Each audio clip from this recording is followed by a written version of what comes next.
Renate, wohin? Wohin? Nichts?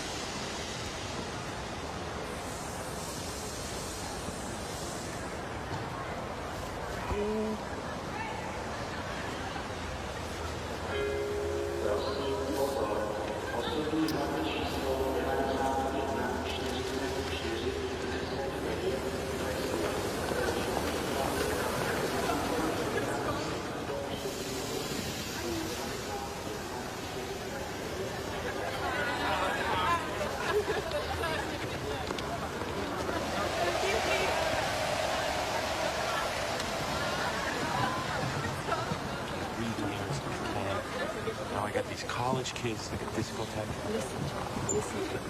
I'm sorry. You are a nice boy, but I'm too beautiful for you. Goodbye, brother from America. You want one more kiss before I go? Are you kidding?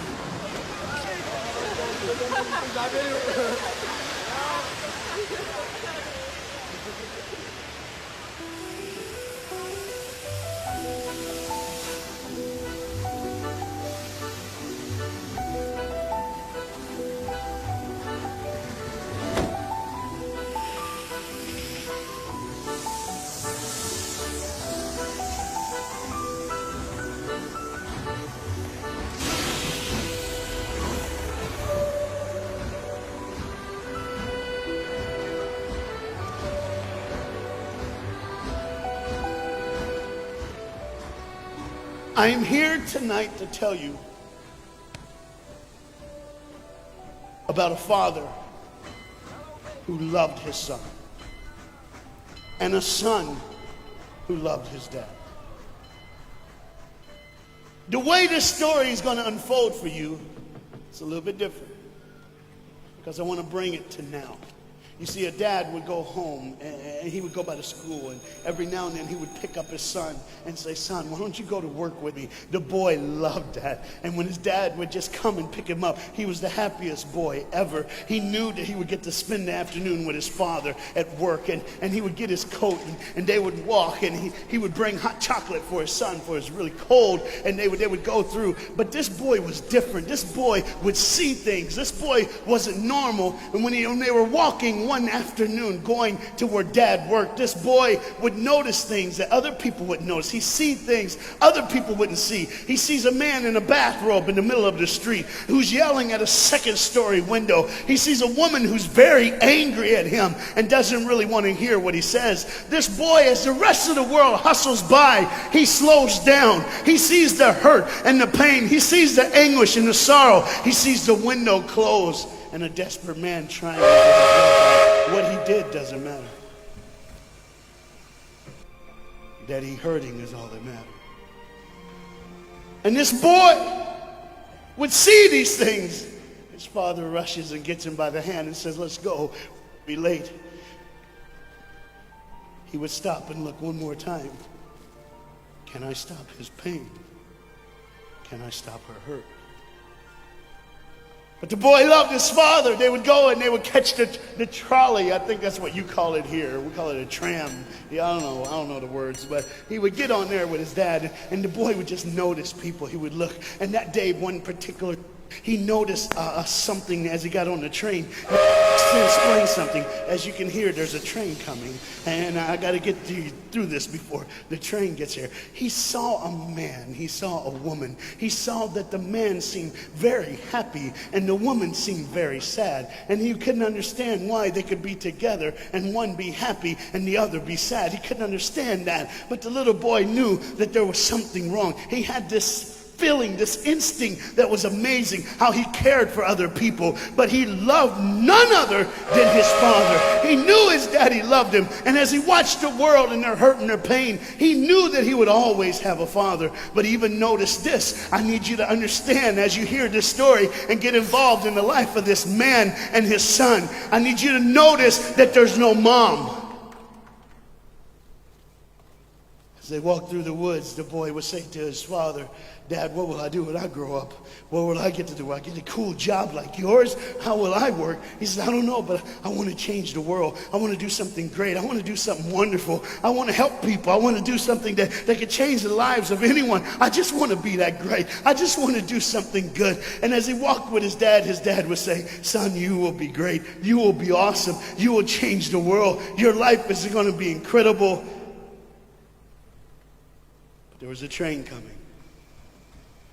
There's always a train coming. The train is called life.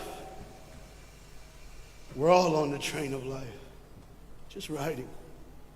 Whether we realize the truth or not, whether we realize what's happening or not, we're all on that same train tonight. Only God has saw it fit for us to be in the same room, in the same car, for such a time as this. When they get to the edge of the train track, he could see where his father worked. You see the bridge? That's what his dad did. You see, the bridge was very, very important. Boats needed to come to the harbor to get off their goods so they could make money. But trains were coming with people going from one town to the next. Not many cars in Europe, so they couldn't use a lot of that. So many people, not enough roads, so everybody used that train to get from the town to town to get to work and to get home. And one day the train was coming by. What you have to understand is that boy loved going to work with his dad. He would stay right by the river's edge, and he would do what he loved to do the most. Let me explain that. He loved to fish. Anybody like to fish here? Oh, all the guys go, The dad looks at his boy and he says, son, now remember the rules. You got to stay right here because I can see you from the window right here. Don't get out of the sight of this window because you got to stay there so I know you're safe. Catch you something good to eat. But as you can hear, the train's coming. The father's job was cool. If I wasn't a preacher, I wouldn't mind doing that. Get to work. Get grease on you. Even if you didn't have to, he just squirt it on you like you feel like you did something. That's what I would do. There was a boat coming in the harbor. Timing is very essential. I'll go ahead and give you the key. The key is this. There's always a light. Everybody say light. Say it again. One more time. There's a light that the train conductor needs to see. If that light is green, he can go. If it's red, he must stop. You see, God has given us road signs in our life that we must read. Lines that tell us to go and lines that tell us to stop. Whether we read those and believe them or not is up to us. That's why some of you have fallen and you cannot get up. But tonight, that's why I'm here. The boat needed to come through, so he called, and the man said, okay, I got time. It's a long time before the train should come. So he pulls the lever, as you just saw, and the big, huge stone steel bridge, the gears started turning. They started cranking the steam. All of a sudden, gears are moving, and that big, huge bridge is just starting to go up. As it rises higher and higher, he has to watch and make sure everything's set, everything's good, everything's fine. As he looks out the window, he can see everything, but the dad, being a good dad, keeps one eye on his work, but the other eye on his baby. One eye on the world, but the other eye on his children. You think God doesn't know where you are? He keeps one eye on his world and one eye on his child. No matter what you've done or where you've been, it's one eye on the world, but the other eye's on you. He's watched you and he's kept you. Even though your train is coming down the track, he understands that. And even though sometimes, I don't want to get ahead of myself. See the red light? He didn't see it. So many times we don't see the red light. See, to just say the train was early. The boy can hear and see the steam. And he looks and says, Daddy, the train. Daddy, the train's early. Daddy, you got a daddy. Hey, Daddy, the train. Daddy, the train's coming. But the dad was looking at the gears, making sure he had enough oil, making sure there was enough steam to get the bridge back down for the train. And the boy knew one thing. Now listen, the boy knew that his dad one time showed him where the trigger was. It was a red lever. If he pulls it, that the train bridge would collapse down fast and the train would be able to come across. All the boy knew was there were people on that train. There were people that needed to be saved. There were people that had, some of them just with their friends having a good time, like everything's fine. They did not know that the bridge was up. They did not know what was coming. They're just living their life like you and me, just going down the road, just being our own thing, doing our own thing. And the dad all of a sudden hears the train coming. He looks and then he said, oh, my son. He looks out and his boy's gone. He's like, oh my God, where's my son? Where's my son? He got to figure out. He looks back just in time to see his son trying to save the day. All he had to do was pull that lever. He reaches in to pull it, and the boy pulls too far, and he falls in the hole. Now it's on the father. And God the Father, did you hear me? God the Father has to make a choice. It's his now. Do I save my son, or do I save the world? But they don't even know. They don't even know. The greatest decision of his life.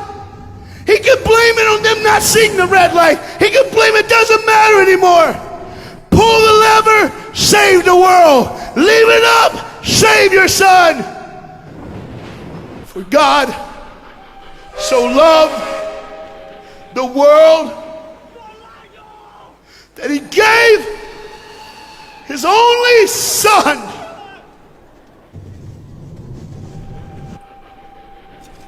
Whosoever believes in him will not perish.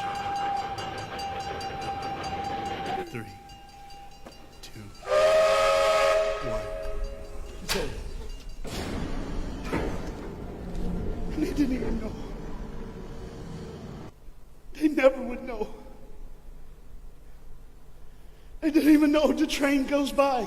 It's fine. Everything's cool. The bridge is down. Just like always. It's always going to be down. Are you hearing me tonight? He gave his only son. For God so loved the world that he gave. And you know what's amazing? I wonder what God did right when his son died on that cross. When he breathed his last breath. When he took that breath and he breathed and it was over.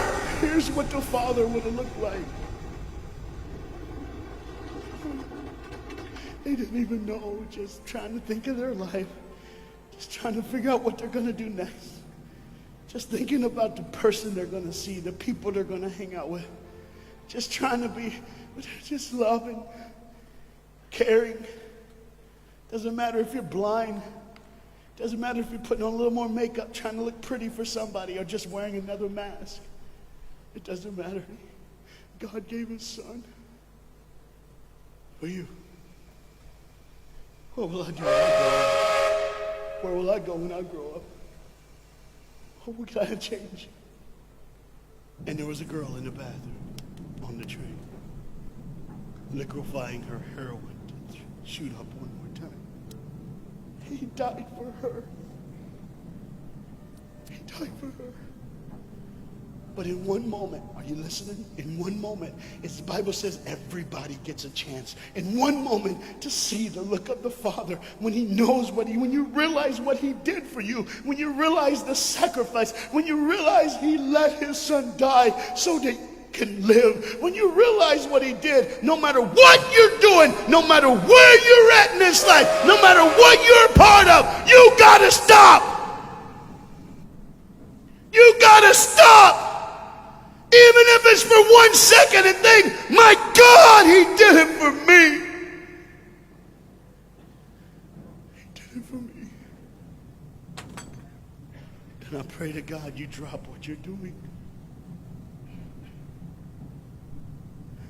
Drop what you're doing.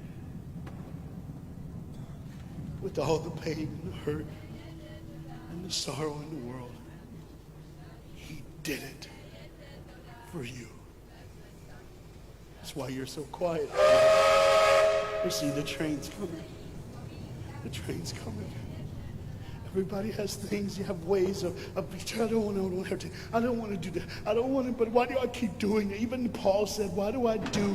My flesh tells me, and I do what I know is wrong, and I don't do what I know is right." You got to understand tonight, the fight is on, and we can win. We become more than conquerors through Jesus Christ. And I'm not preaching just for me. I'm preaching on behalf of you. But what you got to understand is, there had to be a moment in those 3 days when Jesus died on a Friday and rose again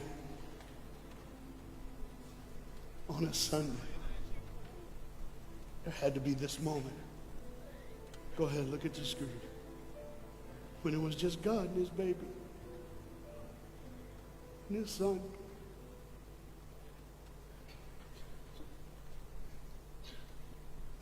Every sin that's ever been committed in this earth is rolling through your mind right now. I'm here to tell you that as the sun sets in the afternoon, the sun will rise again. And when the sun rises again, you cannot change your past, but you can change your future. You see, it's always a different day. One day someone lives, the next day they die, the next day you wake up and you're still living. You're like, why am I going to live? Why does this have to be my turn? Why can't I? You can just preach. I could have stopped, but I need you to see the whole picture here. You see, because when God the Father gave his only son, when Jesus Christ breathed his last breath and he died, he did it in a way that you can never ever say, you don't know me, you don't understand me, God don't understand my pain, God don't understand my sorrow. You see, that's the very train that boy was on. That's the very train that he was on. And as this dad remembers, look real close. You see the pictures of the people? Bam, there they are. If there's somebody added in the picture, isn't it? Bam, there they are. Do you see who's added in it? In every face of every person, Jesus is in their life. Why? Because when you're the greatest sacrifice, you always end up in everyone's life. No matter where they are, who they are, he did it so that you can say he was there all the time, waiting patiently in line. Jesus Christ was there all the time. And the train keeps going. The train keeps coming. Train keeps moving. People keep living and people keep dying. And God the Father just watches it all. One eye on the world, the other eye on you. Some of you are starting to figure it out. You're like, what is he looking for? Just one girl. Because see, the whole horrible day, God only had his eyes on one person. And it was just a day on the street corner. When he walked by, he saw a girl with a babe. And she saw him. Do you get it? Old things are passed away. Behold, all things become new. He did it so that we can live. No matter what the sin, no matter what the pain, no matter what the sorrow, the sacrifice was perfect. It was perfect. And it was for you. And God the Father watches it all unfold. And all he can say